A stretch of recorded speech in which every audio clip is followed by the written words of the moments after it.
Coach's Corner with Coach Heck and the infamous Coach Patrick King. You're stuck with me, man. I'm stuck. You are stuck with me. I ain't going anywhere.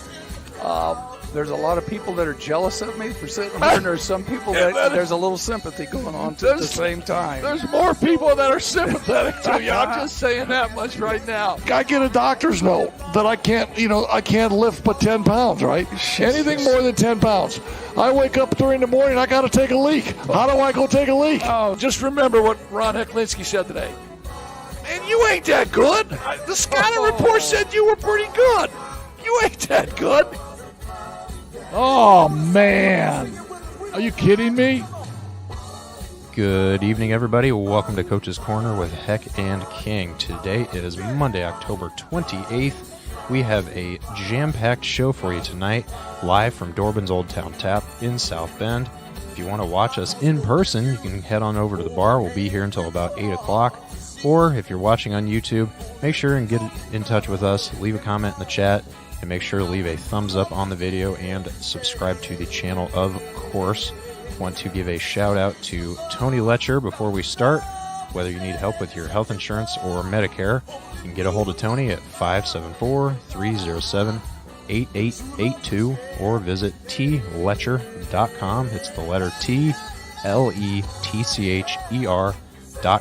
and he'll hook you up. Also want to give a special shout out to Han Funeral Homes in Mishawaka at 505 West 8th Street in downtown Mishawaka.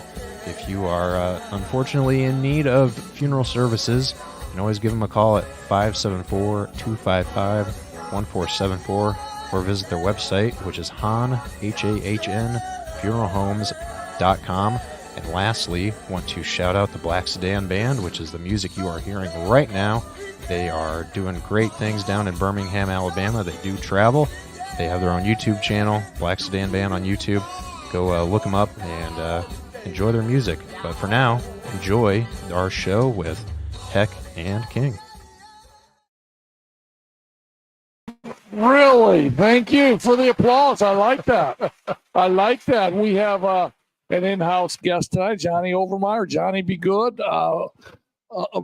John really kind of started us out on this little venture of ours, and I would think maybe it's grown a little bit, wouldn't you, John? It's grown by leaps and bounds. You guys are doing a great job. I want to thank Dorbin's, of course, for hosting us every Monday night. You guys are doing some great things. Numbers are great, of course, on your YouTube channel as well as on broadcastsport.net, and you guys are just doing great work, and you've taken this to the next level, and we really appreciate what you're doing.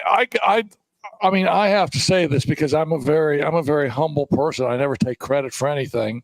I have to say that the reason we're taking this to the next level is because of the person to your right, Mr. Pat King, who just is a professional and is always ready to go. Never reads stuff out of the newspaper. He makes his own copy, and he's ready to go. And he's the guy that leads us in these ratings, right, Pat? Yeah, exactly. And and I learned from one of the best, Mark Johnson, when he said, "Never let the truth get in the way of a good story." There you go. That's kind of been my motto. There you go. I am so happy. This is like maybe week number 5 in my journey with this fractured C2 vertebrae, and every day I think it gets a little bit better. No movement, obviously, at all. Learning on a daily basis to sleep, to do whatever you have to do in this hard collar, but having a great understanding of how lucky I am and how the good Lord has kind of blessed me along this journey. We have a great show tonight, man. At 7 o'clock, we have one of baseball's all-time greatest third base coaches. He's probably coached for maybe 7 or 8 teams. The 26th anniversary of when he coached for the Florida Marlins in the World Series against the Cleveland Indians. And that would be Rich Donnelly. He will join us at about 7-ish. We'll talk high school football tonight. We'll talk college football. We'll mention that there are 7, and I repeat, 7 job openings in the WNBA. Pat, I don't know, Pat, are you going to put your name in on some of these? Oh, heavens, I don't want anywhere close to those women. There's too much drama. Well, here's what happened when the league started becoming a little, having more notoriety. These stars have come in. Now all of a sudden, these owners are saying, "Man, we're getting people into gym. We want to win." Mhm. And if ownership thinks they know anything about basketball, which obviously they probably don't. That's why they're owners. They're thinking we have to replace our coach. Now, Christy Siders, who's been the head coach for the Indiana Fever and who just have the great Caitlin Clark. Took them from worst to first to the playoffs. Yes. Got them they were the 6th seed, I guess. She gets canned. Yeah. And she makes the playoffs and she still gets fired. Well, so I don't know. Wonder what her buyout was. Well, but here's my question, and we'll never know this because they all stick together on these things. But whatever the star go in, talk to the GM, which I believe is Lynn Dunn, the longtime coach there, and longtime Purdue coach. Yes, and say, Lynn, man, this girl don't know nothing about the game, man. We need to get somebody better. We're more talented than what we've shown. I don't think that has happened, but if it does happen, we'll never know. No, I mean the Chicago Sky, Angel Reese, they had a really good year too.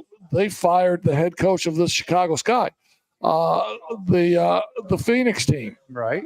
With our girl, with Tarazi and everybody, with our girl Stephanie White, right? From Covington, Indiana. Well, Stephanie White's name's magically appearing in Indianapolis too. Well, I can see why. She's from Covington. Yeah, she played high school basketball at Purdue. Purdue girl. She's a legend, right, John? Big legend. She was Miss Basketball was, Yeah. So I don't know. Early 90s. I don't know if her firing has anything to do with the opening in Indiana, but the WNBA for a long time was not relevant. Well, how many WNBA games did you watch before this year? Very few.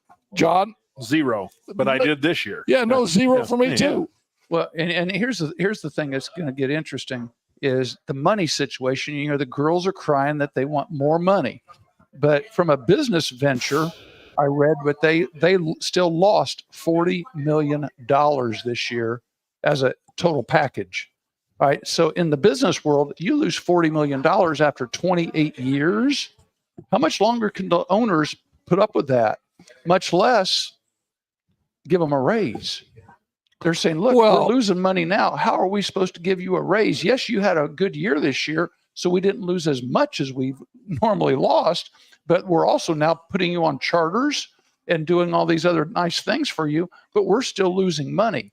So pay raises salaries may not be happening yet. Well, yeah, but I think that's short term. I think the loss in business capital is short term because of maybe some salary increases now, maybe the travel now.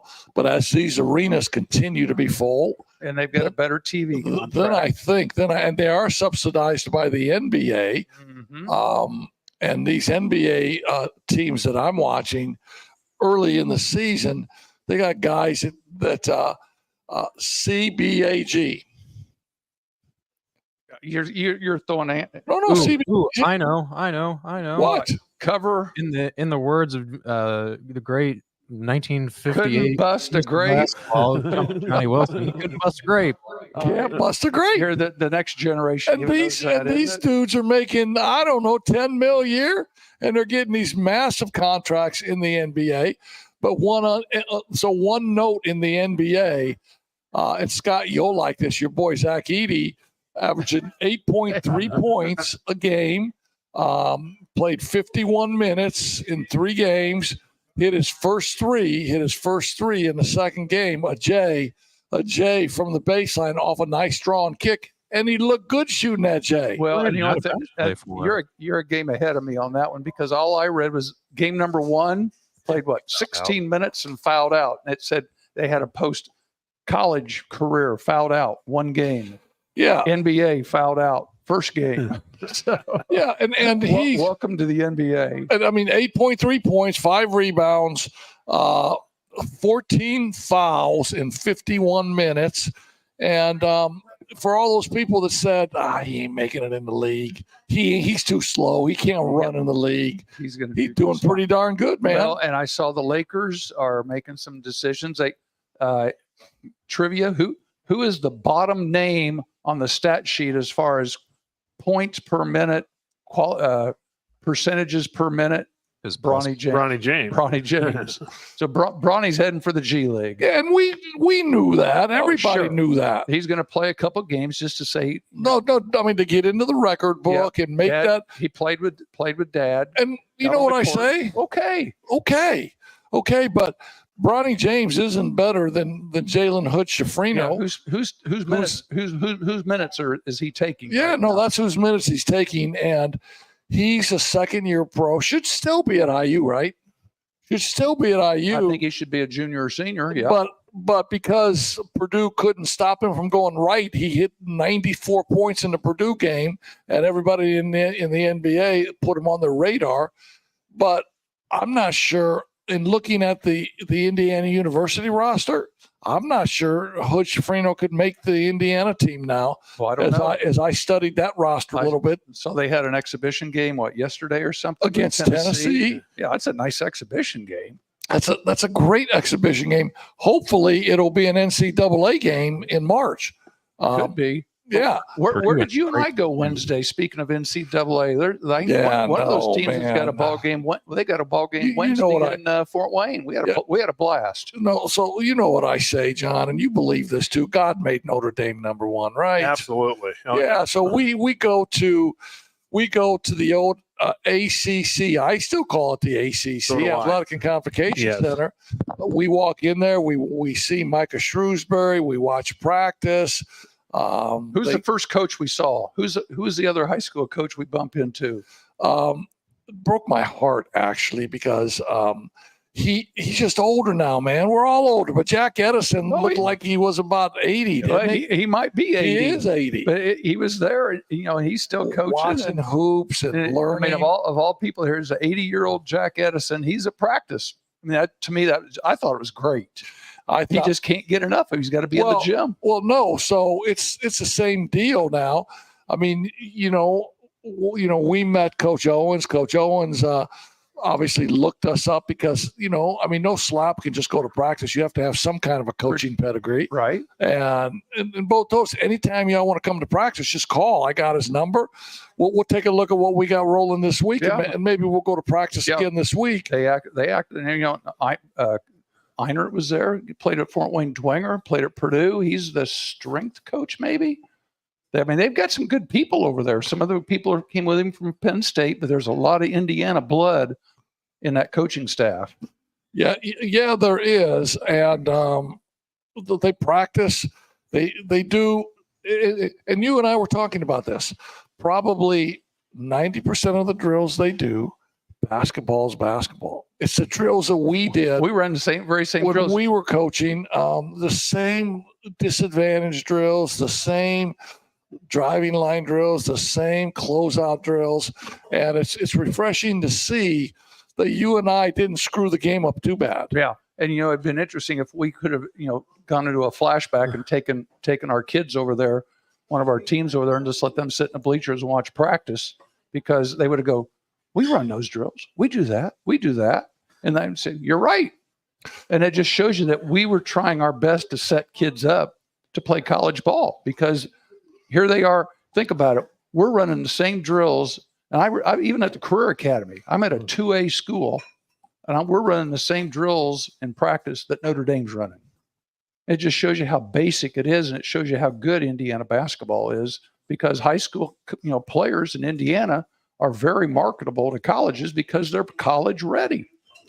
Yeah, and I look at that a little bit different than you do, maybe, because I was coaching those dudes not to get them ready to play basketball at the next level. I was coaching those dudes to win games at this level, because it was always brought up to me by players. Coach, I'm a D1 guy. Coach, I'm a D1 guy. I said, stop for a second. You ain't a D9 guy. All right? There ain't enough levels to put on you.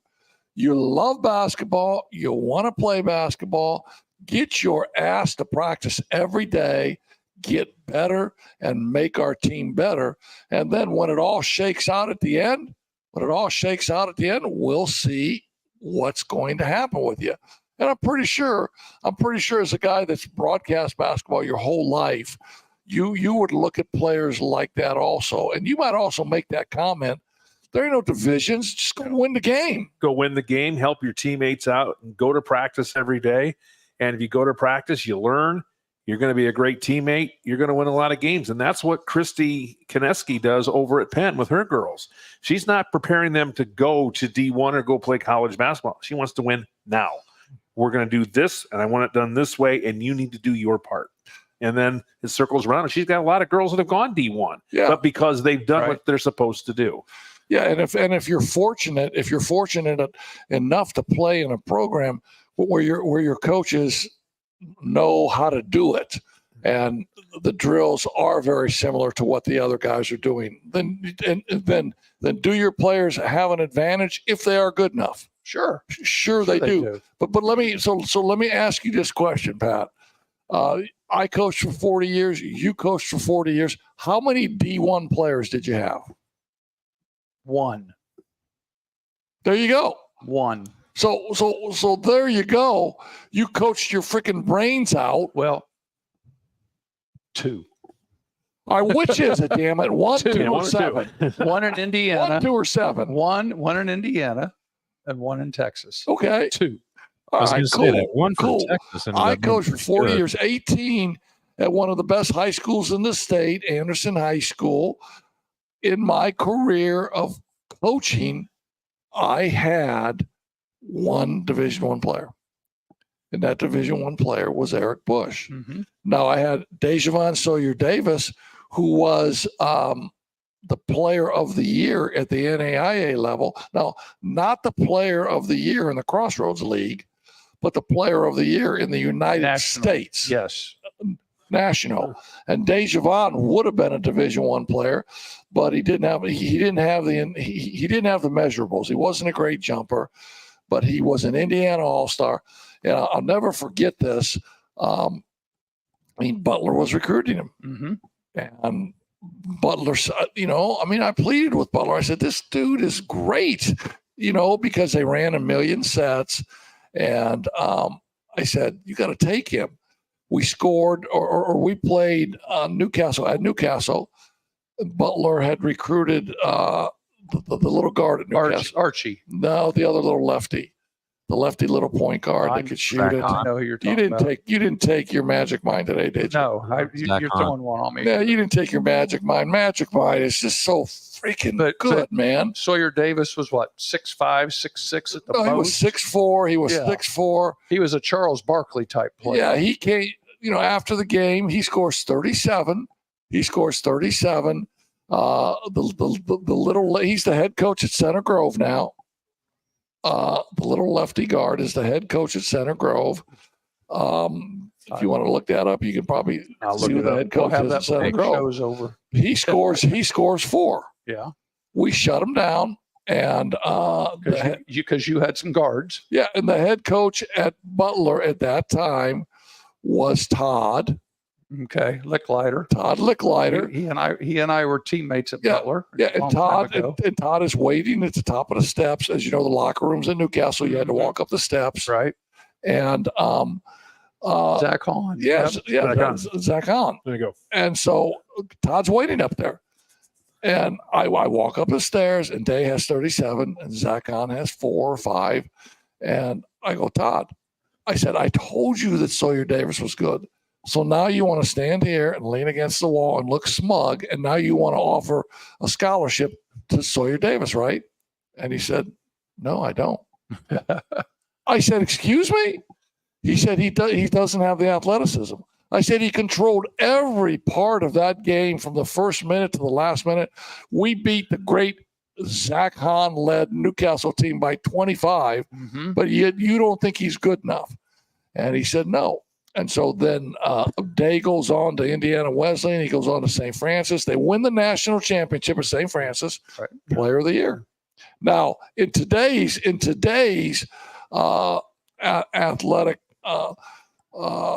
look at how things happen today.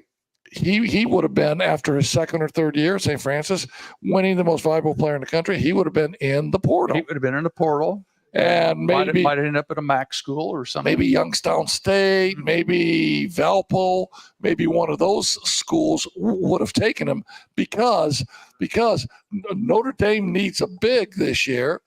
And so Notre Dame doesn't go to Florida State to get the big. They don't go to Clemson. They go to Monmouth.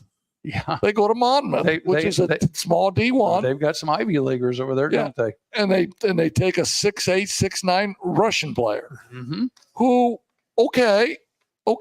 He's got 22 letters in his last name. Yeah. Oh, and we'll see how he does. I mean, Micah knows players.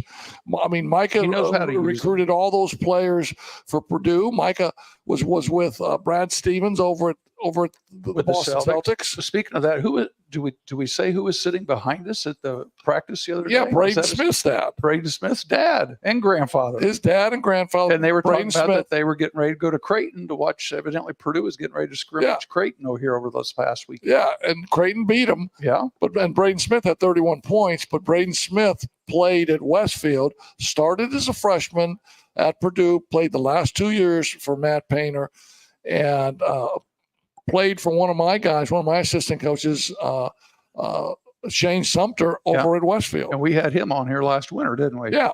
So I thought, and we both kind of thought, what is the guy whose son goes to Purdue? Why is he watching Notre Dame practice? And why does Micah let him into watching Notre Dame practice? And very simply, I'm sure they had that relationship when Micah, who was coaching at Purdue, recruited Braden, and I bet they had that great relationship with Braden Smith's family. I was sitting here. Can you hear me now? Yeah. Yes. Yep. Yeah, I was sitting here screaming into my mic, Zach Hahn, it's Zach Hahn, it's Zach Hahn. But you had the historian on here muted. Thank you. Oh, sorry. With historian, I got the great Johnny B. Good sitting to my right. Yeah, I got it before he did, didn't I? Yeah, you have to look up here too. That's Johnny. Johnny B. Good. That's called research and broadcast prep, Scotty. You know what that's called? R&D. He just right. Muted. Research and development. Yes. Yeah, I mean, we just go to our R&D office here. Yeah. To my right. I hear you.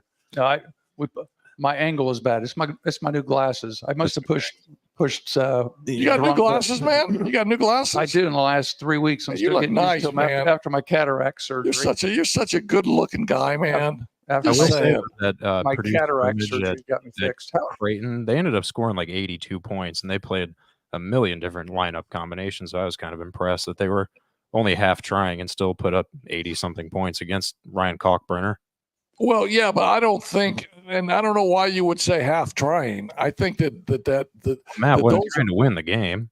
That those are effort games, that every player that played in that game is trying to show Coach Painter he deserves clock.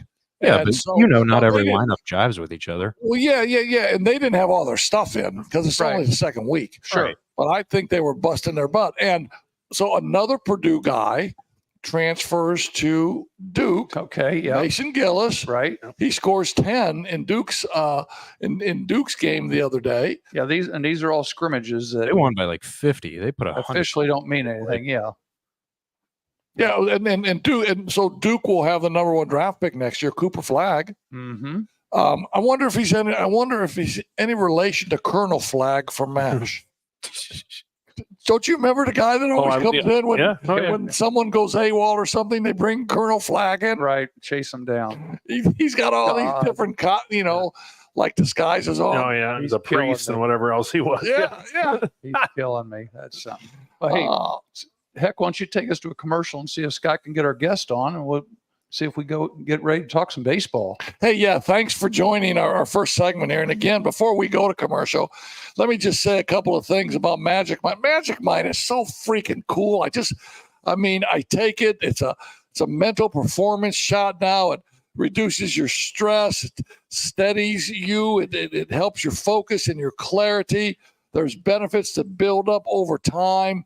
I'm a big Magic Mind guy, and magicmind.com Look them up. See if it interests you. If it interests you, Coach's Corner 20, you'll get a discount. I'm here to tell you that I think it's great. And we'll go to commercials right now, and then we'll be back with the great Rich Donnelly. Medicare plans can be confusing, but they don't have to be. I'm Tony Letcher, licensed insurance agent. I can help you compare your options because I'm appointed with many nationally recognized carriers. With my help, you can find the coverage that fits your needs and budget. I don't want you to be my client today. I want you to be my client forever. Call Tony Letcher today to schedule your free consultation or visit tletcher.com. Facing the loss of a loved one can be overwhelming, filled with questions and stress. Han Funeral Homes in Mishawaka is here to provide compassionate support during these challenging times. With a deep commitment to the families they assist, Han Funeral Homes aims to deliver exceptional care and service. Their dedicated team of experienced funeral directors and staff is ready to guide and support you through every aspect of funeral planning. Located at 505 West 8th Street in downtown Mishawaka, Han Funeral Homes invites you to reach out at 574-255-1474 or visit their office for personalized assistance. Han Funeral Home, a family serving families. Looking to get your driver's license and hit the road with confidence? Choose Frick's Driving School, Northern Indiana's top-rated driving school. At Frick's, they offer expert instruction for anyone aged 16 and up, tailored to help you master the skills you need for a lifetime of safe driving. Their experienced instructors ensure you're well prepared for both the written and behind-the-wheels tests, and one of those instructors is our very own Coach King. Located on Addison Road in Mishawaka, they provide flexible scheduling and personalized lessons to fit your needs. Plus, they offer the state driving test in-house for just $65, making the process even more convenient. Call them today, 574-256-0650, or visit fricksdrivered.com to learn more.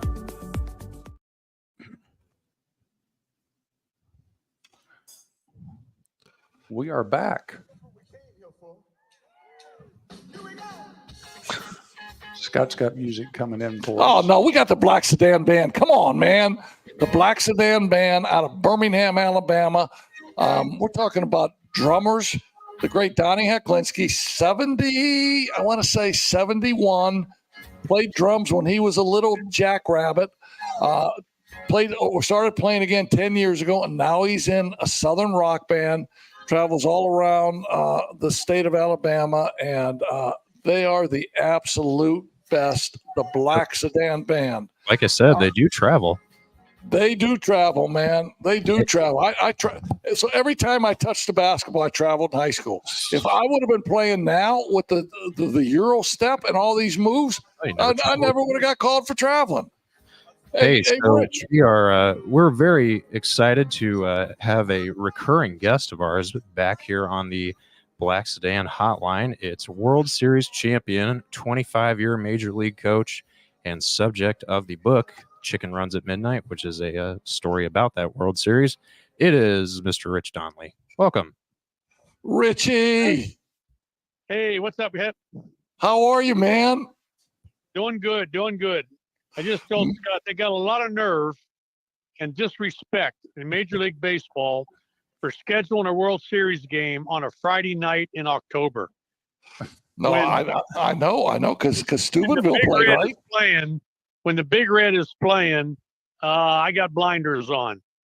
So I know, man. So how good is Steubenville this year? But if they put that game on again Friday night, I'm going to have to read the newspaper the next day. So what is your record? What's the Big Red's record? Steubenville High School. We're 10-0. Oh man, 10-0 again.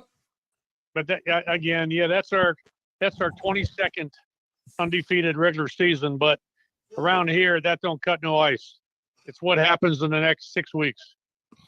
Who you got coming up next? Well, we're playing a team called Delaware Buckeye Valley. They're out of what they do out of Columbus. What they do here, we're the second seed. They have 16 teams in each region, and you play 1-16, 2-15, so on and so forth. So since we finished in the first 4, we get 2 home games. So we'll see. Oh man, that's cool. What's your average? So what is your attendance at a Big Red game? Well, it depends. On the playoffs, are usually about 8,000 or 9,000, and regular games probably 5 or 6. So we're on par with the attendance at the old Wigwam then, right, man? Yeah, we do. In Ohio here, there's a school called Massillon, who I'm sure some of your listeners have heard of. They have a 18,000 seat stadium, and they pretty much pack it every game. And they have an indoor facility also, but we're a small school. Our stadium only seats 10,000, and if we get a big playoff game here, we'll have 9,000 or 10,000. But last couple of years, probably anywhere from 6,000 to 9,000. How many D1 players you have this year, Steubenville? None. Oh, that's coaching, man. No 5 stars, no 4 stars, no 3 stars, no, and like Reno, our coach says, no stars. Yeah, no. You got junkyard dogs, right? You just got junkyard dogs. Yeah, well, yeah. Sometimes you get all kind of D1s, D2s, and you don't win. And so this year, we just have a nice rounded team. Like I say, no, we don't have any D1s. We have maybe a couple that might go D2 or 3, but just a bunch of good, like I say, a bunch of good, tough kids. Yeah, I was just talking about that before you came on. How kids today, and even in my last couple of years of coaching, the kids are telling me, "Hey, coach, I'm a D1 guy. I'm a D1 guy. Give me drills for." I said, "Stop. You ain't a D9 guy. There ain't enough Ds for you, man. Just play, love the game, and get better, right?" Heck, I work with about 65 kids in the Valley here on hitting, and I tell all their parents, do me a favor. And I said they should make this a rule. If you think your kids can play in college at any level, please go to a D1 or D2 game, basketball, football, baseball. Watch the game, then come home and tell me whether you think your kid can play. Because if you're watching a kid play, like in Ohio, we have 7 divisions. If you're the D7 kid dominate, that doesn't mean you're going to Ohio State or Michigan. You aren't playing against D1 players. Now yeah, no, exactly. Once in a while you get a freak, but most of the time, go see a college game, sit close, look at the quickness and the strength of these guys that play D1 or D2 or D3, and then go back and see whether you think your kid can match up. Yeah, so let's get into baseball, man. I think I can do this now. I think I can do this, and correct me if I make a mistake. Started off coaching with the Texas Rangers in Arlington. Got to the big leagues with Jimmy Leland and the Pittsburgh Pirates at third base. Got to the leagues again with the Miami Marlins, the Florida Marlins, then the Colorado Rockies, maybe then the Los Angeles Dodgers, possibly after that the Seattle Mariners, and then ended up with the New York Mets, coaching in their system, running big league camp and stuff like that. I mean, how close was I? You're really good. You got one miss, and that was the Milwaukee Brewers for 3 years. Ah, crap. I knew that because I went to a Milwaukee game. That was after Colorado. Yeah. Yeah, you had the up time, and you and your friend Dockich came on the field, and I had to grab Dockich. He was out hitting ground balls to our infielders in his street clothes. Oh, no. So that kind of goes to how our relationship started. There was a book that came out on Indiana basketball called Where the Game Matters Most. You read the book, and you and Jim Leland are great high school basketball fans. You got in contact with me. We started a relationship. You asked me, do you like Major League Baseball? I said, I'm a Cub fanatic. And whenever, your teams are in Chicago, I got tickets. It was a beautiful relationship, man. I just got to tell you that. Yeah, we got you on the field, and I'm talking to you and talking to Dockich. The next thing I know, Dockich is hitting ground balls to our infielders. And Leland goes, "Who the hell is that guy?" And I said, "That's Dan Dockich." And He says, I like that guy. He says, do they have a room or anything where they're staying? He says, well, tell them they can stay in my suite tonight. So we did.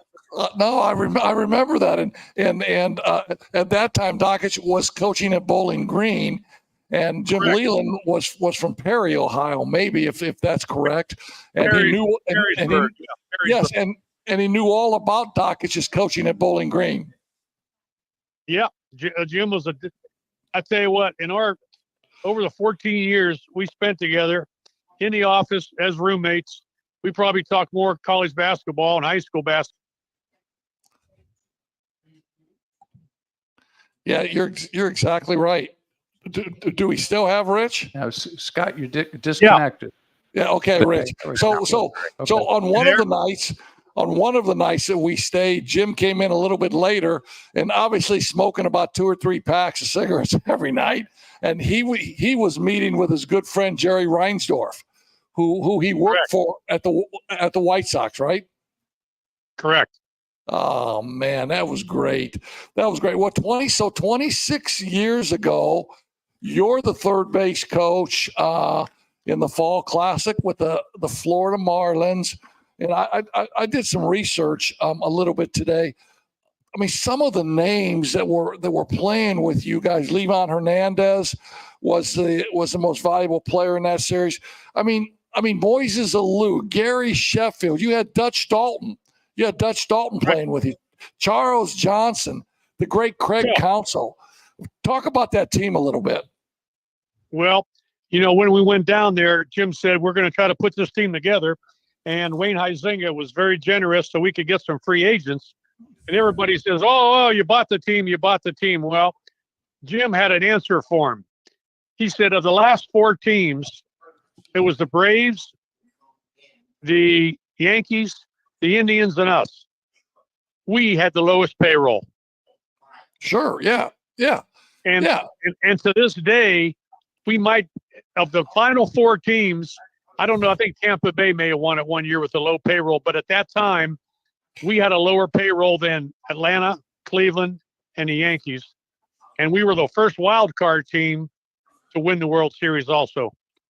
Yeah, and so you look at the teams now, the Yankees and the Dodgers. The Yankees have the number 2 highest payroll, and the Dodgers have the number 3 highest payroll. The number 1 highest payroll was the New York Mets that were in the playoffs but got beat. Right. And so you're talking, I mean, the majority of the time it's the players, right? I mean, it is. Players, yeah. When we got into the playoffs, we didn't sit down and go, well, we have the lowest payroll, blah, blah, blah. They have the high. No, we knew what we had. And like you say, we had some studs. The guys you mentioned, we also had guys like Rob Nen in the bullpen. We had Edgar Renteria, a great player that got the game-winning hit in the last game. We had guys who were veterans like Devon White. I can say Moises Alou was great. Chef was great. We had a pretty darn good team. Kevin Brown was a great pitcher. He was nasty. And Alex Fernandez. I mean, we had guys all over the place. And when we got into the playoffs, we looked at who we were playing, and even Atlanta with all their pitching, we thought that we matched up real good with them. And then we played the Giants, so we thought we matched up good with them, and we beat them 3 in a row. And then we played Cleveland, who the hitting was about even, we thought that we could beat their pitching up, and we did. And we were matched up pretty well with all 3 teams. And you talk about some of the hitters Cleveland had. Manny Ramirez, Jim Tomei. Those guys. Sandy Alomar. Those guys could hit. Omar Vizcael, Dave Justice. Yes. They had guys all over the field that were good. Yeah. So I want to talk about one of your pitchers that you had. As soon as I mentioned his name, you might have a smile on your face. Antonio Alfonseca, right? Oh, poo-poo. See, now let me tell the story. The word in Spanish for octopus is poo-poo. Poo-poo. Well, Antonio had 6 fingers and 6 toes, and they named him. The Latin players called him Po or Pow Pow. Well, Jim called him Poo Poo. And every time he called down a poop, and he said, "Get Poo Poo up. Get Poo. Who the hell's Poo Poo?" Well, if you look, he had six digits, and on his toes he had 6 digits, and he had a heck of a series. And what's great, in fact, we had our reunion 2 years ago, and he was there, and it was great. And Jim, I remember when he used to win games, Jim would go and you shake hands with everybody, and Jim goes, "Poo Poo, give me 6." So he later played for the Cubs. I'll tell you what, the year he pitched for us, he was dynamic. He was dynamic.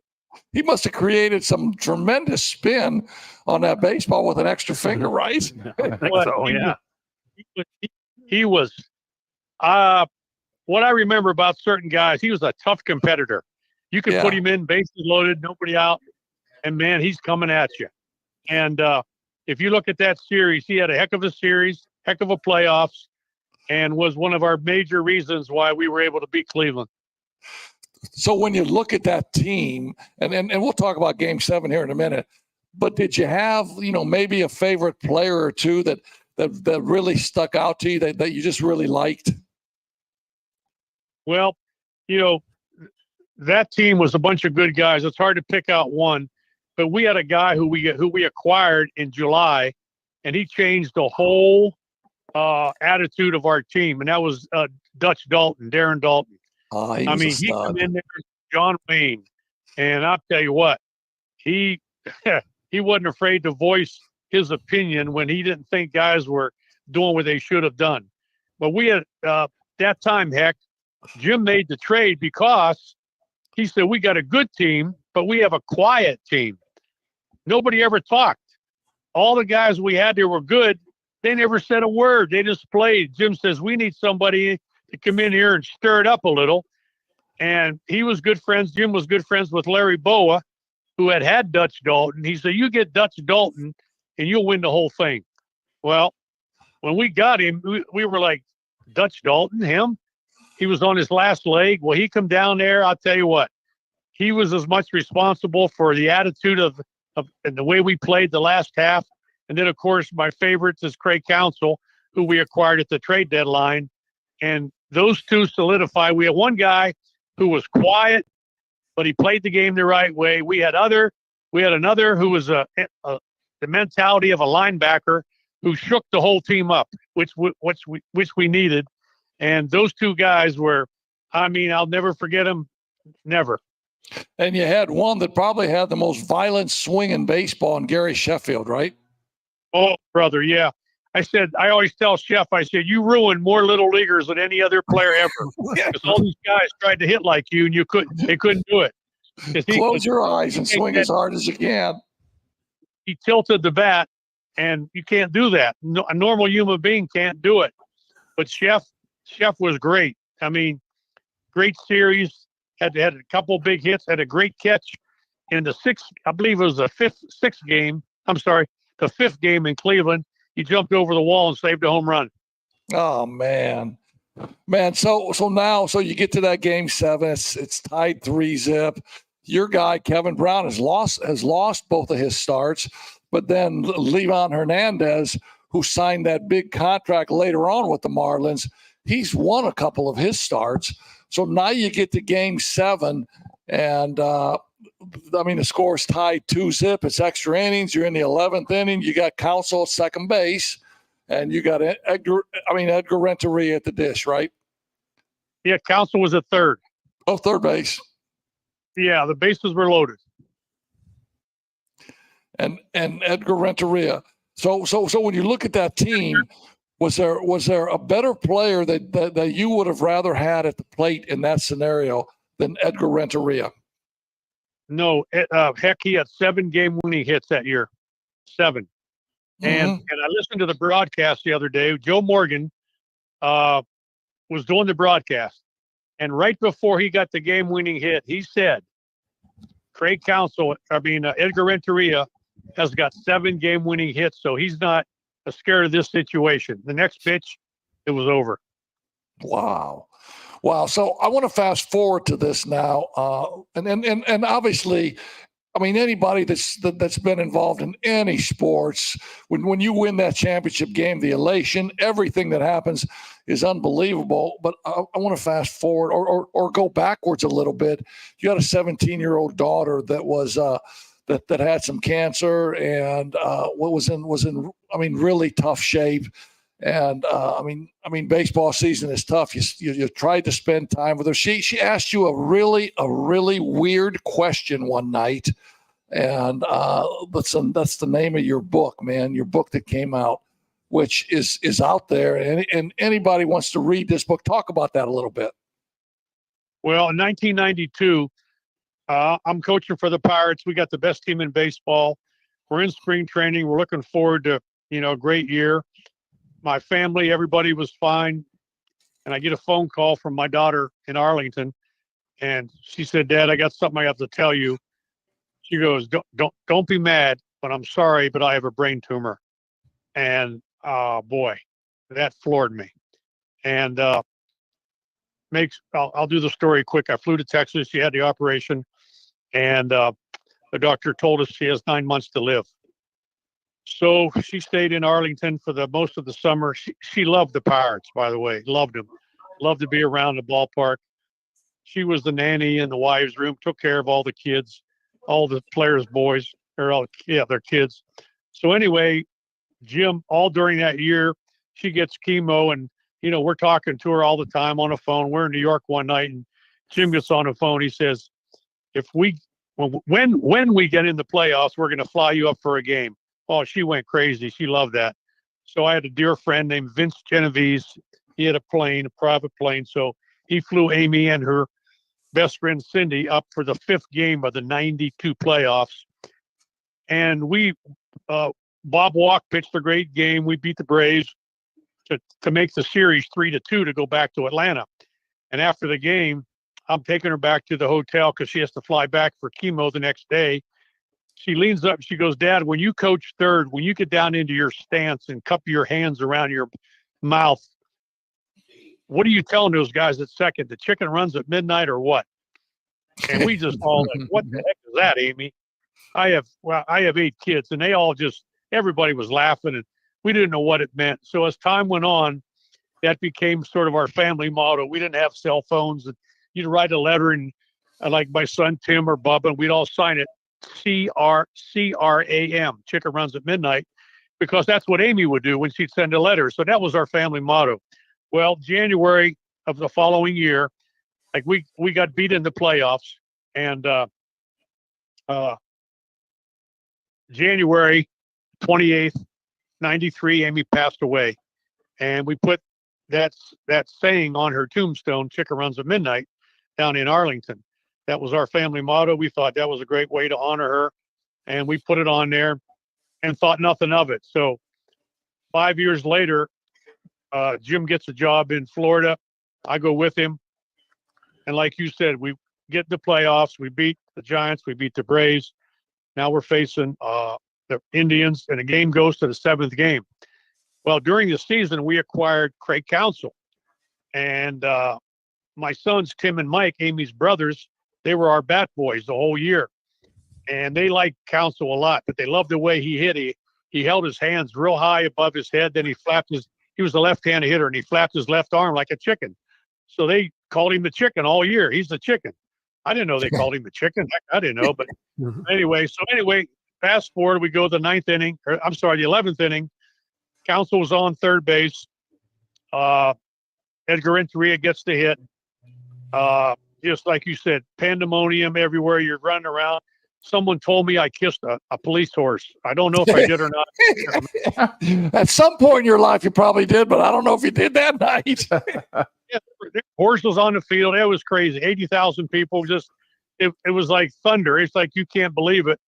And I see my son Tim, and I'm trying to find my boys, hug him. And I see Tim. He's running toward me, and he's screaming. He's crying. I said, "What are you crying about? We just won." And his face is red, just screaming. He said, "Dad, look." I said, "Look where?" He said, look behind you." I said, "Look, where?" He says, "At the clock." I looked at the stadium clock. It was like 12:02 midnight. He said, Dad, Craig Counsell, the chicken, ran at midnight. And when he said that, heck, we were right around second base. All I remember is dropping to my knees. It was like somebody hit me with a lightning bolt. Craig Counsell, the chicken, scored the winning run at midnight. Something she said 5 years earlier that made no sense. Yeah, that's literally amazing. And so then all the sense in the world. So that's where it all started. Yeah, and then throughout your coaching career, you continue to coach. You and I'm pretty sure when you were with the Mets, running their farm systems, that you saw these pretty good players coming up, right? Oh yeah. Yeah, a lot of good players. I had four of my I call them my kids, playing the playoffs. Real proud of what they did and what they're doing now. But so hard to get there. I know that. We always talked about that. Jim and I always talked about it. We've been in 5 playoffs and only won 1 World Series, but it's so hard. The best team doesn't always win. It's the team that gets the hottest in October, and that October, we played like world champions. Yeah, and so then your career winds down a little bit, but I mean, you author a book. The name of the book is The Chicken Runs at Midnight. So I and obviously I read the book with I mean, I didn't have a dry eye. It was just a phenomenal baseball book of everything you went through in your career, and then you went through with your family. And I'm sure that book is still in print for our listeners to look that up and get a copy of that, right? So you can get it on Amazon. And the writer called me last week, Tom Friend, who did a tremendous job. And he said, Rich, our book just went into paperback this year. So it's either paperback or Amazon. And I've had people, I had a call from Nick Saban one night, and I hung up because I thought it was my buddy JoJo from downtown messing around with me. And he called back. He goes, Rich, this is really Coach Saban. I just read your book, the greatest book I ever read in my life. Yeah, no, and I echo that too. I've got people from all walks of life, of course, Dockage, but a lot of basketball coaches, a lot of people. I mean, everything. People call me, and we're right now. We're in the first preliminary stages of doing the movie. Some producers got a hold of me from Hollywood, and we're doing it. While I'm doing it, I got 2 calls today from other producers that want to do it. So we signed up with a group from Pittsburgh, and we're doing the first, what they call it, the treatment or something. I don't know about movies. And they said they're doing the treatment, and hopefully we get it on the big screen here before not too long. Hey, I mean, here's the deal. There's only one guy that can play you, right? I mean, he's a baseball guy, a lifer, but there's only one guy that can play you, and that's Kevin Costner, right? That's what everybody says. I said, I don't know. I said, geez. I said, that's for them to pick out whoever. I don't care. I said, if you could find an idiot like me, good luck. So your son Bubba, he was a head coach at the D1 level. Was it at Akron? No, that was my son Tim. Oh, okay. And he's now associate head coach at Marshall. Oh, okay. And of course, Tim he's the one that said it. He runs into people all the time from coaches everywhere that they read the book, they seen the story on ESPN, they seen the blah, blah, blah. And I still, to this day, I get about 3 calls a week or letters from people that they say our book saved their life. And I had a lady the other day, I went to a Big Red football practice, and after practice, this lady, she's sitting on my car. And I said, what the heck? What, was there a wreck or something? She says, I'm going to stay here till I see you. I just want to give you a hug and tell you I read your book in one reading last night, and it's the greatest book I ever read in my life, and it'll change my whole life. And that's as powerful testimony as I could get. Yeah, so I would agree 500% with that. And if my 2 colleagues here, Johnny Be Good, John Overmeyer, and and my other host here, Pat King, I would tell you guys to get out and get that book and read that. We're all ex-athletes. There's a way that we got to where we were. Rich had to fight his way through and had to persevere. And it's just a great book. So I want to tell you this. I don't know if you knew this, but you had come to the Wigwam a time or two, watched the game a time or two, and one of the little point guards that was playing that you really, really liked for me was a kid named Michael Early. And as you were watching us play, and we talked about it afterwards, you said, heck, I really like that point guard. He's a tough little dude. He gets after it and blah, blah, blah.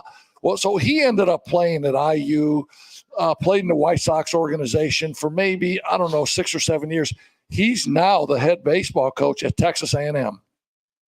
You're kidding me. No, he was the hitting coach. The head coach of Texas A&M took that job back at Texas after they were in the World Series. And Michael Early is the head coach at Texas A&M. He darn. And you were sitting there telling me, I love that kid. That kid's a tough-ass competitor. And good things happen to good people, don't they?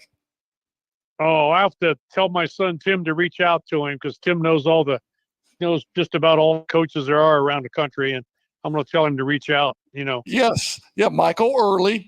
Tell him to drop my name, and Mike will do and talk and do whatever he needs to do to people. He's absolutely wonderful. So now you're out of baseball, right? This is your swan song. You're enjoying life, playing racquetball every day. Blah blah blah, right? Football, golf, and I do a lot of speaking. In fact, I just got a call from Matt Reiser, the head baseball coach at Memphis, and I'm going to speak at their spring banquet. Last year, I spoke at Wright State and at Marshall, and I do conventions. I did a convention in Memphis last year, and I do stuff all over the country because people, when they hear this, they want me to talk about it. So, doing about 2 or 3 a month. Speeches around the country, and then, like I say, trying to keep busy, trying to get that racquetball serve nice and low, and then So I'm 78, so I can break. I try to break 90 in golf, and I'm all good with that. Oh man, I remember. So I coached for Bob Donewald at Illinois State. Great coach. He was, maybe 45. I'm 25. He says, "Hey, let's go play some racquetball." I'm thinking, this is my high school coach. This is my chance to beat his ass for all the shit he put me through. He killed me. I ended up in front. He hit 3 or 4 balls on my legs, man. It's the game. It's like golf. You got to keep playing. I'm 78. I play 5 days a week with all 40 and 50-year-old kids, and I call him my coach. He's a national champion, Frank Tadano out of Phoenix. After every game, I call him and give him a rundown, and he'll tell me what I did wrong, and we try to fix it. But it's a great sport because I love it because there's no coach. You're on your own. No excuse. Yeah. Hey, listen. The sun didn't get my eyes. The coach took me the wrong time. You know what I mean? Yeah. Hey, let me see if my guys here got a question for you, Pat. You got anything for Rich? Rich, hi, this is Pat King. Hey, just talk to me about tonight. What are we going to see on TV here with Game 3? Give me your 2 cents worth on this. Well, usually in these playoff games, and it happens a lot. You have a guy on either team that is not Judge, Soto, or Giancarlo. It's not Ohtani. It's not Betts or Freeman. It's some kid hitting 7th or 8th that they pitch around all the big studs, and then this guy who's hitting 220 all year. I think Dodgers had a guy in the last series, Edman, MVP. Never even heard of him. And I think every World Series that I've ever watched, almost every one, I go back to 1960. A lot of people don't even – when Mazeroski hit the home run, there was a guy that hit a 3-run homer in the 7th inning named Hal Smith, who was the backup catcher. No one even knew about him. But what happens in these games, probably tonight, somebody that's not a marquee player will get the big hit, and that's the neat part about baseball. Yeah, that's a good point. Let me ask you this too: with the setup they're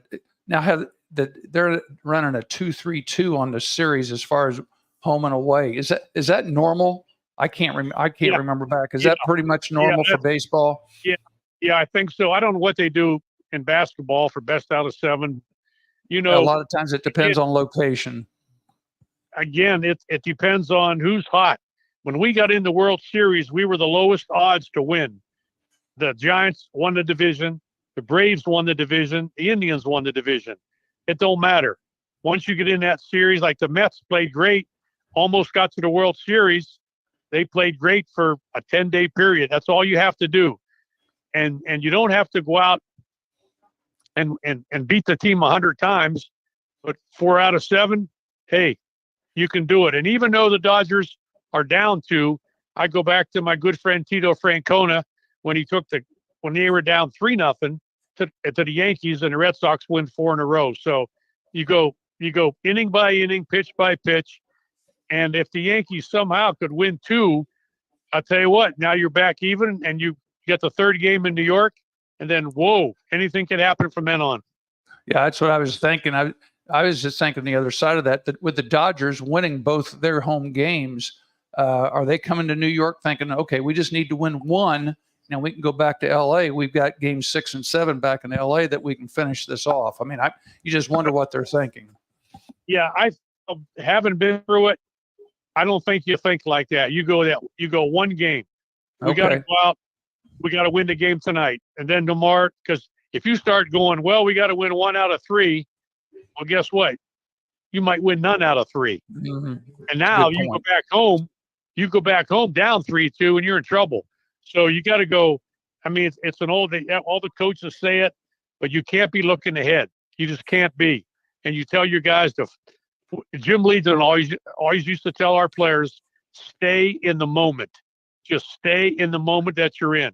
He says 40 years from now, you can talk about it, tell them how good you are, tell them up. But for right now, stay in the moment. We had to lead 3-2. We won 2 out of 3 in Cleveland. We figured we're going home. We're going back to 98 degrees. We're going back to Miami. We're going to win it. 6th game, we got beat. And the next day, we go to 11 innings and could have lost. So you got to stay in the moment. Hey, Rich, I'm a big Jim Leyland fan. I'm a Tigers fan as well. And one thing I remember about Jim one time was he was arguing with an umpire. I think it was going to the bottom of the 7th. And it was really cool. He's out there arguing with the umpire. And then all of a sudden, God Bless America comes on. He stops, takes his hat off, and puts his hat over his heart. What was Jim like when you coached with him? This is some really cool times I remember. Jim is so respectful of things like that. He would never argue during the national anthem. He even respected the umpires. Even after he argued with them, he'd argue with them, and then after the game, he would defend them. If they made a call that went against us, he'd say, "You know what? Frank Pulley never gets to sleep in his bed. He's on the road 162 days." He said, "You would have an attitude too if you were like that. You never got home." I mean, he had a feel on how to treat people, no matter who they are, what the heck. I remember one time in New York, there was a policeman who was in a bullpen, Harry, and he became our dear friend. And I think we went in there a year or 2 later. We found out that he passed away that morning.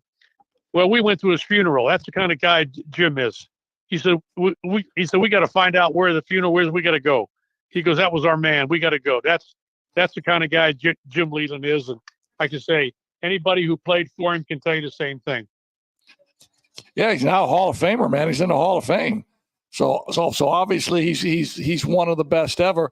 So let me ask you one last question now, and this could be something that could be really, really cool, man, because you mentioned Tito. You mentioned Tito Francona just took the job with the Cincinnati Reds, right? Right. You're going to be. Are you going to be manning third base for him? No. I'll be at the Big Red football game Friday night.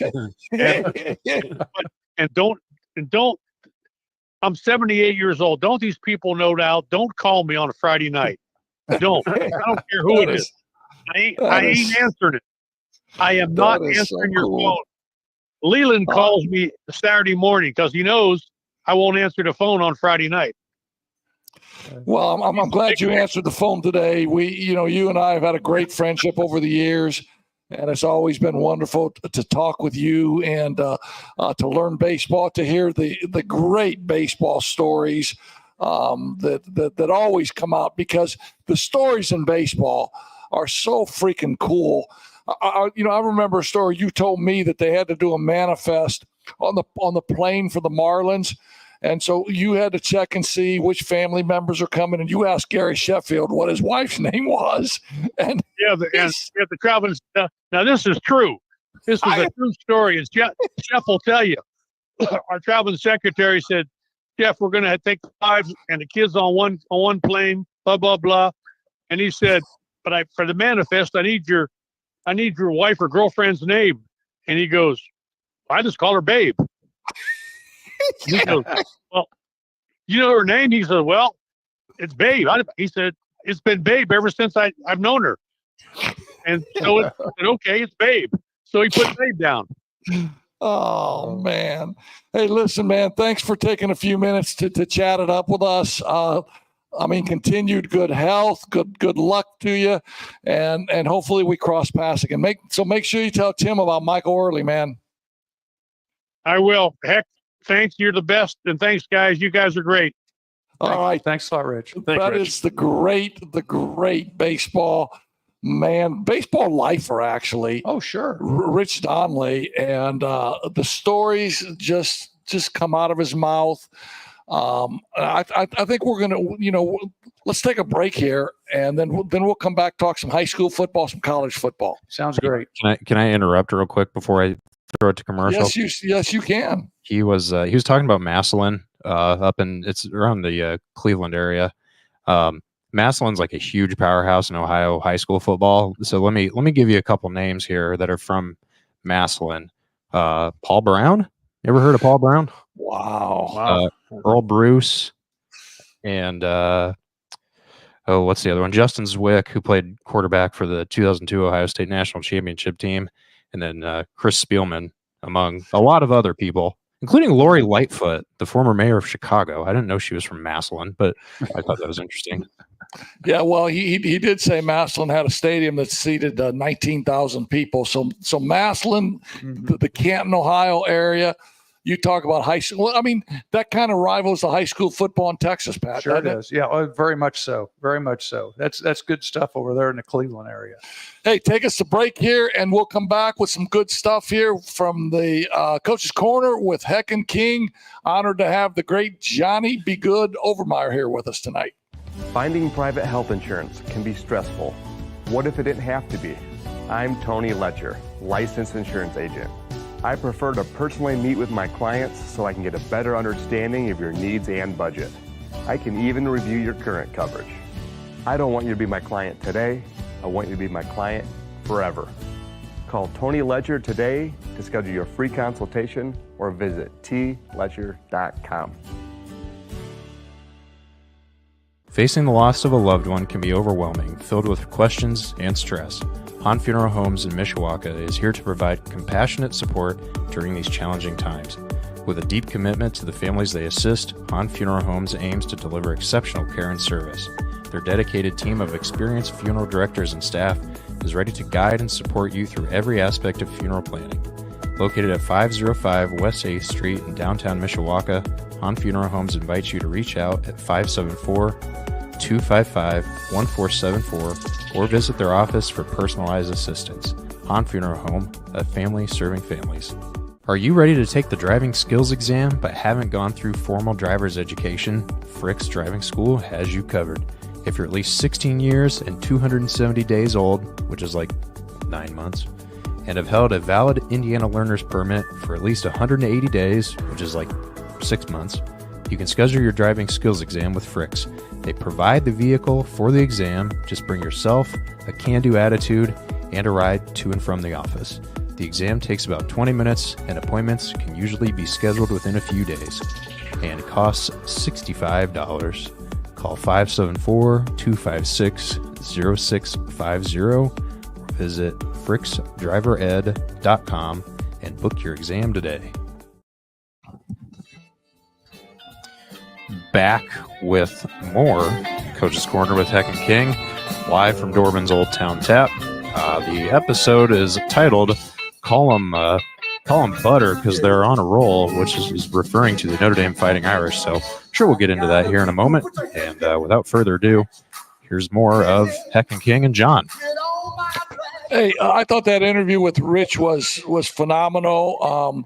And so I'm researching a little bit, and I look up Dutch Dalton, and he's since passed away with cancer.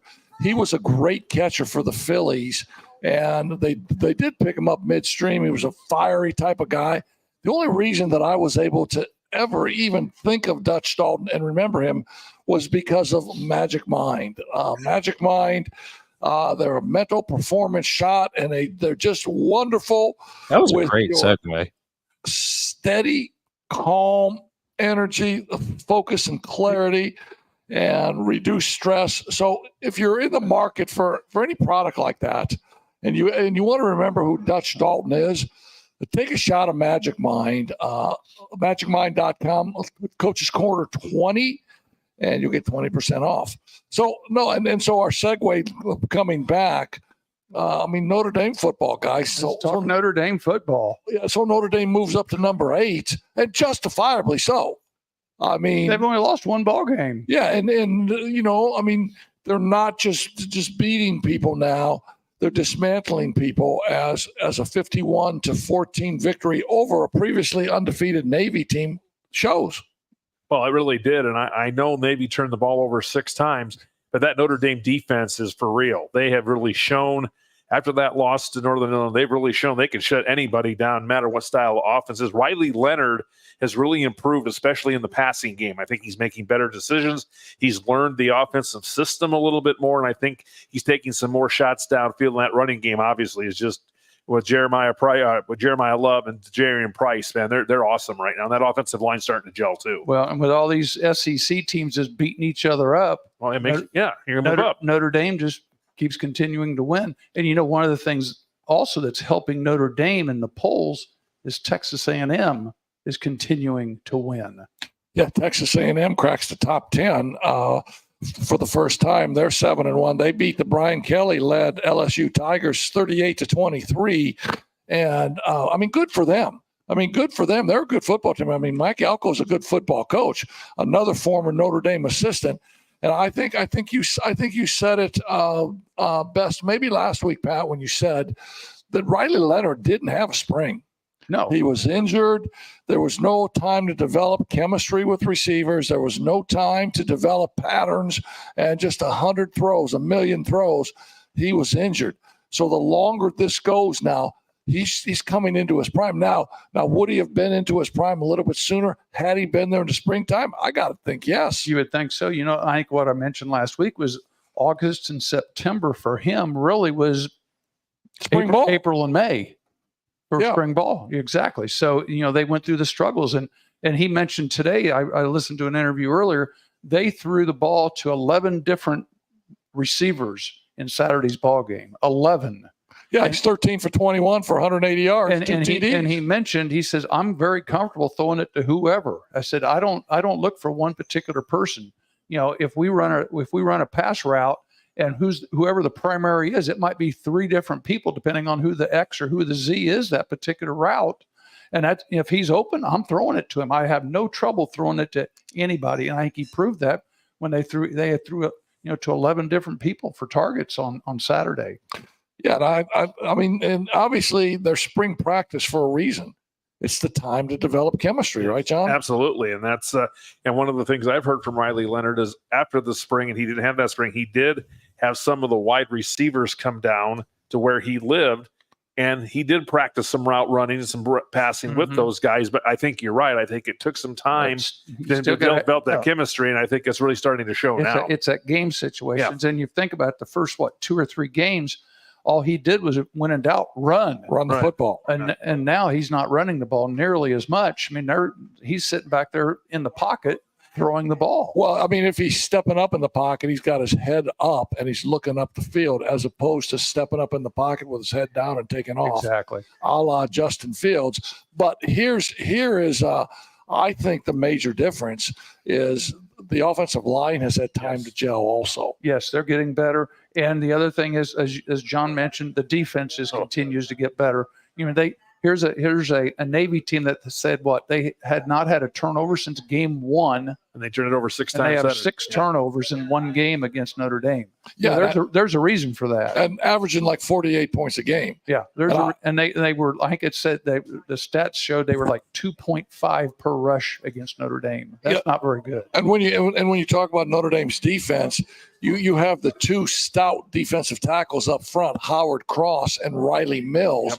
And then in every other position on the defensive side of the ball, there's an athlete. There's an app now. I don't know if you can call a 6'1", 325-pound guy in the middle an athlete, but there's 9 other athletes around those 2 defensive tackles. And they've had to replace some people too. I mean, Benjamin Morrison goes out. He's a first-round draft pick. He goes out, and they keep running people in. And there's a reason they can run people in, because the people they recruit are 5-star and 4-star athletes. And look at the 2 linebackers from Indiana, Right. Jack Kaiser and, of course, Derek Bowen. And they're doing it. And Kaiser still leads the team now in tackles this year. And he had. I say, who would ever have dreamed a kid from Pioneer High School? Yeah, exactly. And would have made a name for himself at Notre Dame. Well, who would have dreamed at age 30 he's still playing? That's true too. But It's his sixth next year, year, right? yeah. That's called NIL. Yes. Plain and simple. Well, you know, as a transition, we're talking about all these great things with Notre Dame. Are they the best team in Indiana right now? Well, I think they. And I know where you're heading with this, because I think Are they the best team in Indiana right now? I think IU and Kurt Signetti, when he took the job, and he said, I win everywhere I go, and if you don't believe me, just Google me. And I just think that his ability to change culture, but changing culture also means getting freaking players. Yes. And he retooled that roster. He took a lot of his kids from James Madison. Mm-hmm. They're freaking 8-0. They're 8-0. They got a quarterback named Curtis Rourke. He's a Canadian. He played at Ohio University. They have the number 1 offense in the country. Curtis Rourke didn't play last week against Washington. Their backup, Tavon Jackson, did, who was their previous starter. Yes. And he stayed. And the thing was, he stayed. He stayed. They mentioned in the morning show, I watched some of that with all the boys there from ESPN. I think they said 19 or 20 of the starters from the year previous are gone. They left. And the coach said there's a reason they left. There's a reason they left, because they were 4-6 and weren't good enough. And so now they bring players in that are good enough. I mean, who would have thought? I don't know, John. I don't know if I would have ever thought that they would have ESPN game day at IU. It was only the second time. Not during football. Not during football, maybe for basketball. And I thought Pat McAfee said something good on game day the other day. He says Indiana is a football school, not a basketball school. All of a sudden, it's a football school now. Yeah, and I think I think the thing that you worry about there now, okay, they're 8-0 and they got Michigan State this week. Michigan State is 4-4, 2-3 in the league. Can IU beat Michigan State? Hell yeah, they can beat them. Who just lost a close game with a 4-4 Michigan. Yeah, I think they can beat Michigan State, and I think they can take it one game at a time and climb to 9-0. But at the end of the day, it's about going into those places and creating a massive culture change. And then the real deal comes now, because Kurt Signetti can coach his brains out. We know that. Just Google him. Google him. Yeah. That's what he said. And so he's going to win big here. Next year, he's going to win big again, because he's going to have players, and he's going to get players. But at the end of 2 or 3 year stint, does IU have enough cash, can they continue cabbage? Can they keep him from being poached by an SEC school who will pay him $10 million a year? Right, exactly. And you look at the rest of this year. They've got Michigan State, Michigan coming up. Michigan State on the road, Michigan at home, back at IU, and that sets them up for a game against Ohio State. And can they make the playoffs with one loss? I don't think there's any question that they can make the playoffs with one loss, because I will tell you this. They beat the hell out of Nebraska. Yes, they did. Killed them, and Ohio State beats Nebraska 21-17. Mm-hmm. Now, I don't think that I don't play that comparative score Right. game, to be honest. But it shows you, you don't know what happened. Right. Yes, you don't know. But so let's say they lose to Ohio State, they beat the crap out of Purdue, and they're 11-1. So they've got 4 games left. Is that right? Yes, Yeah. 4. Yep. If they're 11-1, They I deserve guess. to be in. I guess first of all, do they make the Big Ten tournament, and do they have to make the Big Ten tournament to be in the playoffs? I don't think they have to be. Yeah, I don't Because only think so either. Only 2 teams can be in the Big Ten tournament, yet there might be 4 and maybe 5 Big Ten teams out of those 12 that make it. And they may be 4 them. maximum. 4 max. Here's Okay. here's the thing: is Well, you if got Penn State, Oregon, Ohio State. Who else? maybe Indiana, All right. But- If not Indiana, who else? nobody Nobody. nobody else is good enough. No. 'Cause Nobody. If Heck's theoretical scenario plays out the way I think a lot of people do, and Indiana's only loss is also their only game in which they played a ranked team, you've kind Okay. of seen the precedent that the AP poll has set, because they're 13th right They're now 13th. Yes, they are. because with- they haven't with played a some- ranked team yet. Their With combined a couple opponent 2-loss record teams is in like, front of them. yeah, their combined opponent record is like 25-40. Like their Okay. schedule sucks. But at the end of the day, so I hear you, Scott. But at the end of the day, and I say this all the time, we go play who they tell you to play. Right. Now, Kurt Signetti say, well, we should have played this thing. No, we go play who they say the next opponent is. Now, in years past, did Michigan suck? No. In years past, did Nebraska beat the hell out of IU? Hell yeah. Did Maryland beat IU? Hell yeah. But it's a different ball game now. And so I get strength of schedule. I get all of that for the basketball tournament in March, and I understand that. But Kurt Signetti and the Hoosiers just play who they tell them to play. Well, we've got If some they, big, if we've they got a end up big going game. to Columbus and Yeah. playing it close, or even, I mean, if they win, then it's a completely different thing. But if they play them close in Columbus, I think the AP voters will look at that, and the college football playoff voters too, will look at that and say, okay, I think these guys are actually for real. We can move into the top 12, top 10, whatever. All right. Well, If they here, go let and me. just absolutely get outclassed by Ohio State, then you kind of realize, like, okay, maybe they were True. Well, let me throw Good this point. one at you, Scott. Saturday, Penn State plays Ohio State. Penn State has 0 losses. Ohio State has 2. Is this an elimination game for Ohio State? If they go to 2 losses, what happens to them? Same thing as Alabama. Alabama has 2 losses right now, and they're number 14 in the rankings. I think if it's a game like they had at Oregon and they lose by 1, then I don't think they're completely out. But they need to Okay. go. They need to go and absolutely destroy Indiana and destroy the team up north to have a chance. Because then if you're going in with 2 losses, you're probably looking at being, team 8 through 12 and Yeah, having to play a game on the road. Because If you make Friday night, BYU plays San Diego State. BYU's still unbeaten. They're ranked number 9. They're getting about the same, just a little bit more respect than IU. They're Yeah, the but two- again, you look at the scheduling there too. I mean, San Diego State.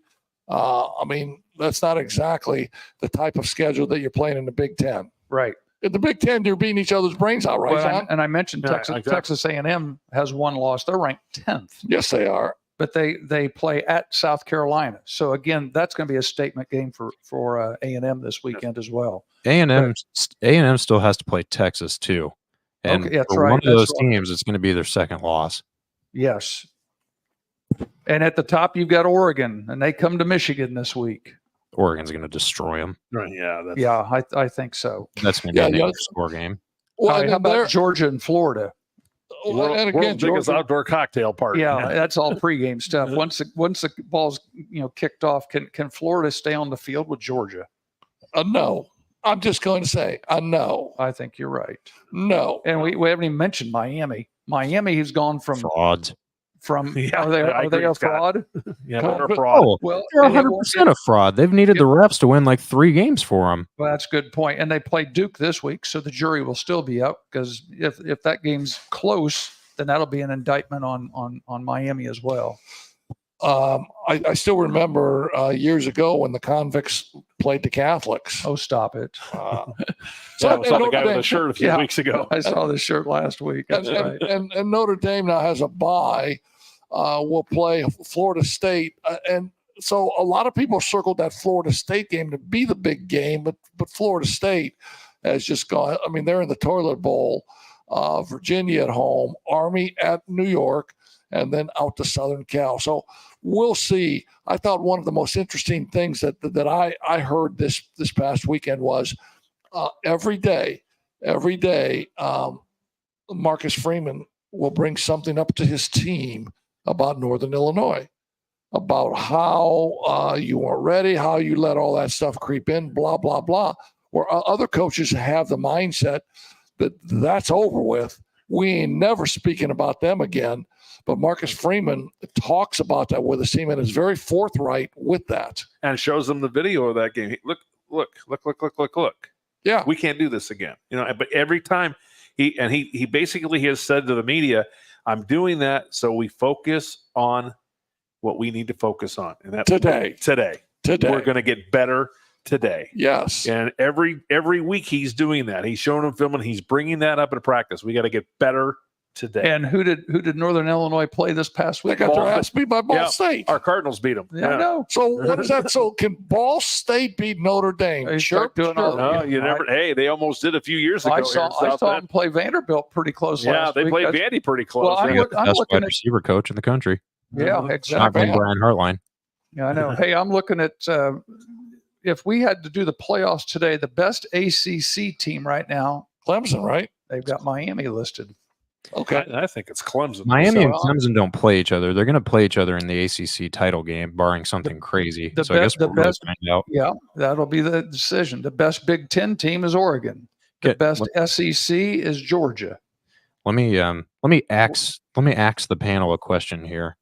So I'm looking at Notre Dame's schedule. How does Notre Dame get away with seemingly only playing like 2 road games a year? Because they went to A&M. Kyle Field is nuts, so I'll give them credit for that. But Purdue is barely a road game, and then their only other true road game is at Southern Cal. You get to play Navy at a neutral site. You get to play Georgia Tech on a neutral site. You get to play Army on a neutral site or at home. How do they get away with doing Well, that? so I will tell you how they Because get Notre away Dame- with it because, and I'll use a compare. It's not even a close comparison, but it kind of is. When Damon Bailey was a senior in high school at Bedford North Lawrence, all of the opponents' games that Bedford North Lawrence played, they played in big arenas to make money, like Market Square Arena would play there, or they would play in Market Square Arena. They would play on college campuses to make money because Bedford had maybe 3,000 seats. So when Damon Bailey played every game his senior year, they played in a huge basketball arena because the tickets, there was a lot of money to be made. I was the coach at Edgewood during that time. And we played Damon Bailey's senior year. The game was at Edgewood. Mm-hmm. So every marketing guy in the state of Indiana called me. Heck, do you want to move this game to Butler?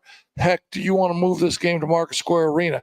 Heck, do you want to move this game to Fort Wayne, the Fort Wayne Coliseum? Mm-hmm. Every one of those answers was hell no. Yeah, I'm playing at Edgewood because I got a better chance to beat them at Edgewood. Now Edgewood's had like 2,500 seats. Mm-hmm.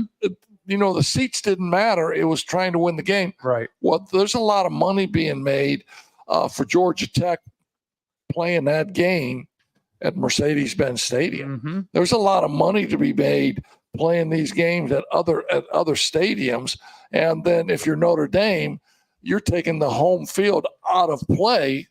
Good for the Irish. Yes. I mean, good for the Irish is what I say. If you're on the committee for the playoff and you're looking at them and you're comparing them to every other team, and since they don't play in a conference, they don't have the ultimate trump card of winning a conference title. You give them credit for going and winning at A&M in the first game of the year, But also, that's week 1, and then you don't play another real road game until the last week of the year.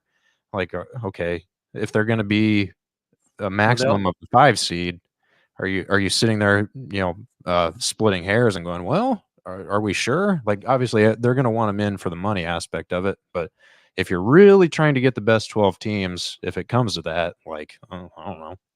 Well, they're going to get down to where they're going to have like a Boise State or an Army or a Navy. And you're really splitting hairs at that point. But who's going to be the 11? Who's going to be the 12? And it's kind of like basketball when they start talking about who the 68th team is. Hey, Scott. So when we started the show, what did me and Johnny Be Good say? Who made Notre Dame number 1, Scott? The big guy. So there you go. There you hey, how go. about some high school football, guys? That's right. Hey, let's shift gears. We need to talk about some high school, don't we? No, what about your Fricks game of the week, though? Well, get the car Scott, out. run my car across here real quick. Get the car.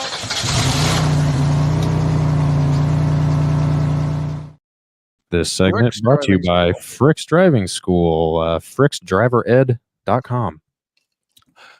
I only have one team this week that I even looked at, and I thought everybody that was supposed to win won, and the only game that was even close, and I think it was surprisingly close, was in Nashville. The Longhorns had to go to Vanderbilt, and I had just been there the week before when they played Ball State. We just mentioned Ball powerhouse State. Vanderbilt. Yeah, they had won 3 in a row because they had just beaten Ball State, who just beat Northern Illinois. And Texas had to go in there and take care of business. And believe it or not, it was a little more of a struggle than they thought it would be. 24-21, I believe the final was. Texas did get a win over Vanderbilt. It's an SEC win. 27-24. Yeah, it was a field goal. Close enough. So, yeah. I think it's a great choice. So it was a good, close game. I definitely think it was closer than what everybody thought. And it proved that Vanderbilt might be for real. Just like, and Vanderbilt, I think, is behind IU. Vanderbilt is the next favorite flavor of the month, I guess you could say, as far as who has changed things so quickly. So who's the head coach of Vanderbilt? Magic Mind. Come on. No, it can't be a Magic Mind because I never knew to start. Magic Mind. You know who the head coach at Vanderbilt is, right? Yes, I do. Who? Clark Lee. Ex-Notre Dame guy. Yeah, exactly. And I didn't even take my Magic Mind, and I came up with that. I know. Clark Lee. Clark Lee from Notre Dame, and it's taken him a minute. Well, yeah, I understand. All right, Scott, shift gears. Run my Stephen A. dumbass of the week here, because we definitely have.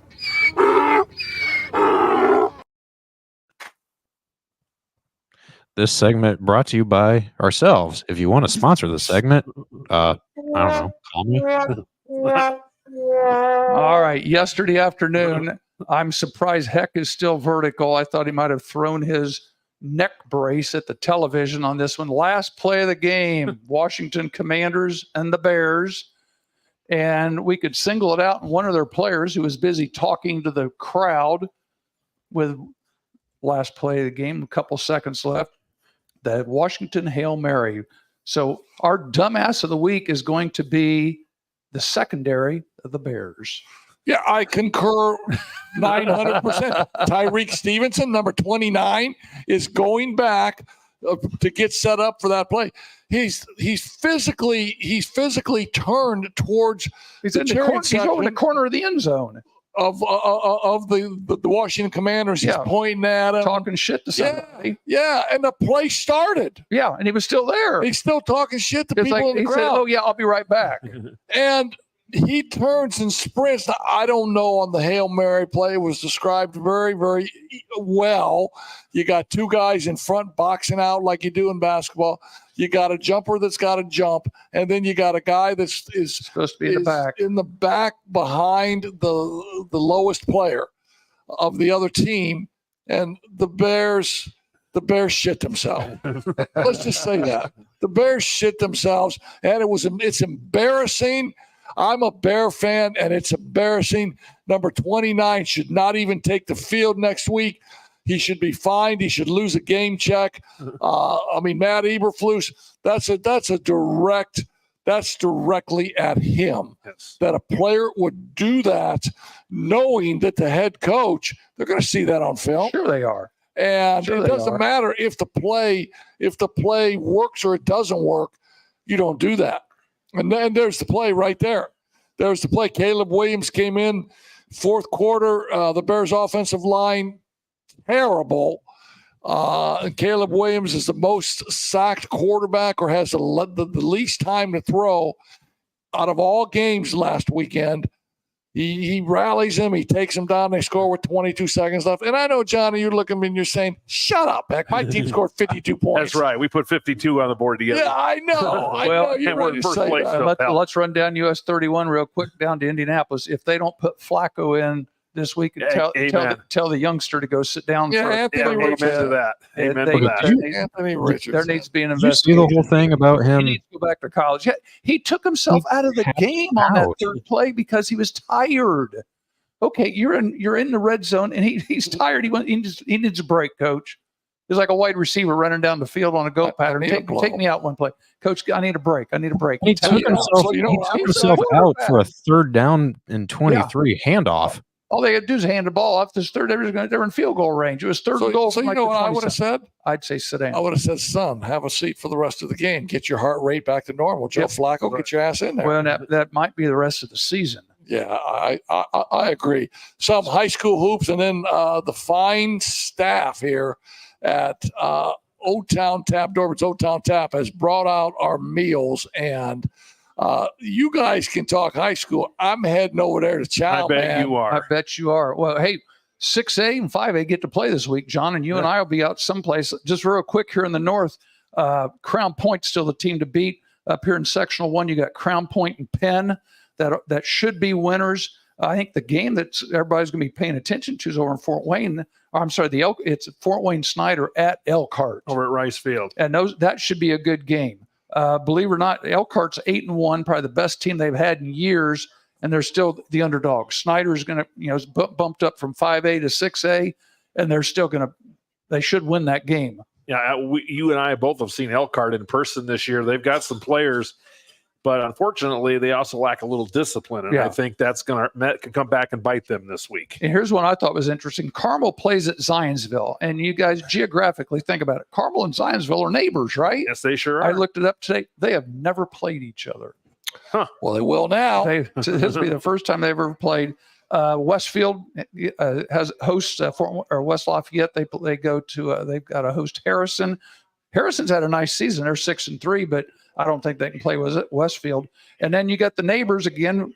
Fishers and Noblesville are going to play each other. Noblesville's had a tough year. They're 2-7, but they had an overtime game with Fishers back in September. And then HSE plays at Fort Wayne Homestead. So those should be some pretty good games in 6A. 6A is going to beat each other up, but there's only 32 teams, so they're going to play some good stuff. Up here in our area, believe it or not, South Bend Adams, bless their heart. They were practicing at school field on my way here. Well, yeah, good for them. They can practice till the cows come you home. got that right. They're going to have a lot of They practice. drew Lafayette Jeff. Oh, Lafayette boy. Jeff gets to come to town. Lafayette Jeff's undefeated. They're number 2 in the state, and they're coming to South Bend to School Field to play.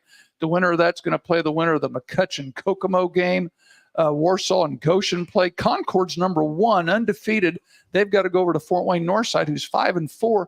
They're only favored by a field goal. Yeah, those teams in Fort Wayne, they beat They're each tough. other up, and they play really good football. They only and Michigan City's turned things around. Even though they've only won 3 games, they're favored to beat a pretty good Chesterton team. Yeah, they've started to play well here. That's about the week 7. They've got some people back from injury, and they're going to be a tough out. Chesterton's kind of struggling a little bit, so I think even you can't look at that 3-6 record of Michigan we're City. looking at records. You got to see forget it. who's playing well lately. Exactly. In 4A, which lucky Kenny isn't here. We did get a dissertation on how that's going. Hanover Central is very, very good this year. They're 8-2. They play KV.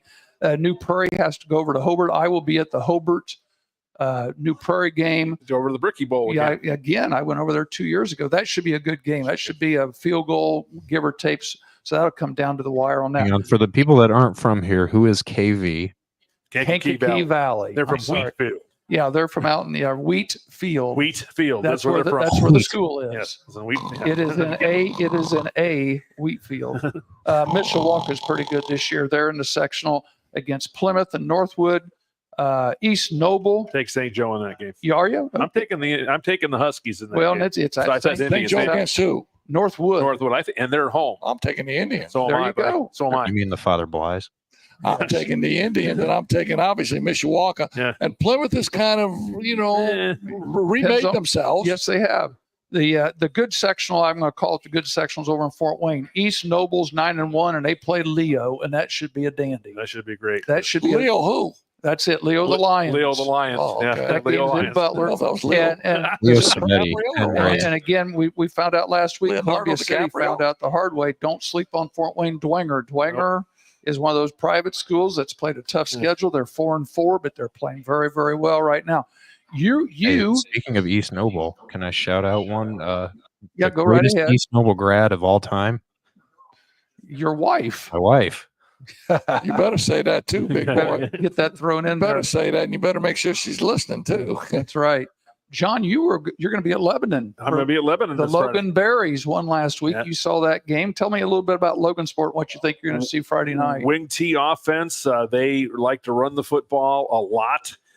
They do have a great quarterback, a junior quarterback, and Bryson Herr, who obviously can run this offense, but they can also throw the ball. Their two big positives are offensive and defensive line. Their defensive line gets after you. Their offensive line opening up some holes. Christopher Anthony DeValier had 127 yards and 3 touchdowns last week against Muncie Central. This is a good Logan Sport team. And I'm not taking anything away from Lebanon. I think the big thing in this is going to be how will this Logan Sport secondary handle the passing of Lebanon. They had over 250 yards passing in their win last week over Culver Academy. The only problem with Lebanon, they had 120 yards in penalties, which almost killed them. But they also, so that's going to be an interesting game. 8-2 and 9-1. But Logan Sport's playing really well, and I think Mike Johnson's done a great job with this team. Senior leader, he's got 16 seniors on this team, most of which start. And I really think this is going to come down to probably a special teams game, and they do have a really good kicker in Dylan Ham, who's can hit from 50 yards from field goal. Well, and in the Indianapolis area, Ron Colley and Brebeuf play, and I think for you people that watched last week, Brebeuf was in that controversial finish game with Danville where they went to overtime and they had them stopped, and the quarterback conveniently fumbled. The team ran on the field, and they called a penalty on them, brought people back out on the field, and put the ball on the 3-yard line and gave him an untimed down, and Brebeuf scores, kicks the extra point, and wins 50-49 in overtime. So that was big news in the Indianapolis area in that 4A game. Lots of controversy for that. Do we need to call Kyle Nedrip? Yeah. Back up here in 3A, Jimtown, Mishawaka Marion. That should be a good game. And Mishawaka Marion's got better as the year has gone. And that's a great sectional because Griffith is 9-1 and Knox is 7-3, and they've got to play each other. So that's going to be a good sectional. Dell Griffith from Planes, Trains, and Automobiles? Yeah, that's him. Okay, cool. That's him. Garrett, Tippy Valley. Stop it. West Noble's probably the team to beat right now, especially over in the Fort Wayne area. Talk to me about 3A Knox, man. I want to hear about Russ's team. They're going to have to beat a 9-1 Griffith team. The good thing is they've got did he used to coach at Griffith? Yes, he did. He coached at Griffith a long time ago. Yeah, back in the day. Great Russ Radke. And they're going to be at Knox. 2A, good. We're finishing up 2A. Got Bremen real quick. Bremen's playing well. They play Rensselaer Central. They're peaking at the right time. Yes. Jordan Leaper's done a great job with that team. They're looking, if they happen to win that one, they've got Andrean staring at them. But Andrean's got to play Wheeler, who's 8-2. That ain't going to be an easy game for So Andrean. that's a good sectional. But I think everything still points to Lafayette Central Catholic in 2A. They're pretty darn good on the west side of the state. And Do we need to call probably Dockage to talk about Andrean? We got to at least mention his name. And the 59ers, and then Adams Central's right there. And then I've got it. Speaking of teams, Tipton at Alexandria. So I think the wife, your mom, may be going to Alexandria this weekend. She may get down there in time to go to the ball game. So is she wearing her old Alexandria cheerleading outfit? I doubt it. Okay, I doubt it. All right. 1A, North Judson. We'll just stop at North Judson for now. So who does North Judson play coming up? At Culver Community. Culver Community. Oh, okay. Then they got to play LaVille. But here's a team in 42 to watch out for. Carroll of Flora. They That's- are 10-0. Yeah, that's a regional game if they can get Yep. there. Yep. They're playing pretty good ball. And they've got to play Pioneer this week, who's 7-3. So that could be a good one. So we've got a lot of games, like you said. I am going to. You're welcome. Good job, man. Way to get through that. Wait, what'd you just do? The sound just got terrible. Oh, we just played a effect. Heck figured out one of the buttons on here. Okay. I'm And going if you're to. looking for all this information, go to johnharrell.net.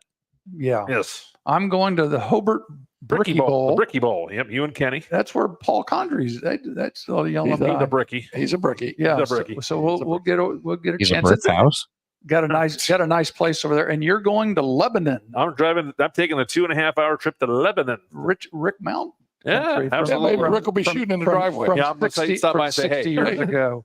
So So Max said hi. all right, Heck, finish this up. Buddy. Hey, no, this is a great show. We've had great dialogue.